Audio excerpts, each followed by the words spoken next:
V majetkových daních je neskutečný bordel. Za prvé, platíme neskutečně málo, což potom musíme nahrazovat jinde, například s daním levné práce. Za druhé, samotná daň z nemovitých věcí je hrozně komplikovaná. Nejdřív se dělí na daň z pozemků a pak na daň ze staveb a jednotek. Následně obě mají několik kategorií pro výpočet základu. Tenhle základ se potom vynásobí jedním ze 7 koeficientů, s tím, že obce si ještě můžou ten koeficient upravit. Potom je to ještě místní koeficient, zkrátka bordel. Ideálním řešením teda bylo mít jednu daň, která se odvíjí pouze od hodnoty nemovitosti. Tahle daň se anglicky nazývá Land Value Tax, česky daň z hodnoty půdy. Jak název napovídá, daní se pouze hodnota neupravené půdy a nic jiného. To znamená, že vlastník má velkou motivaci využít svůj pozemek, jak nejlépe umí. Výše daně nemusí být vysoká. Například v Estonsku je to 0,5 až 2,5% a přesné číslo si vybere místní úřad. Prostě jednou za čas obec vyhlásí novou výměru a nechá si ohodnotit půdu ve svém obvodu.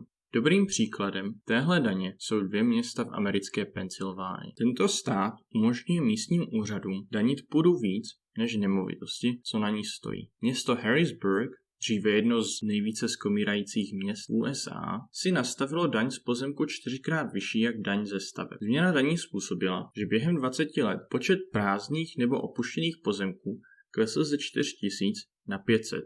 A počet podniků se ze 4násobil. V městě Allentown se po zavedení podobného systému 70% obyvatelům snížil účet za majetkové daně a městu se začalo dařit. Daň z hodnoty půdy je radikální. Dost dobře by se mohlo stát, že daně v žádaných lokalitách, jako je třeba Praha, by vystřelily neskutečně vysoko a někdo by na to neměl. Proto by spíš dávalo smysl, aby se začalo nejdřív v lokalitách, kde je půda nejlevnější.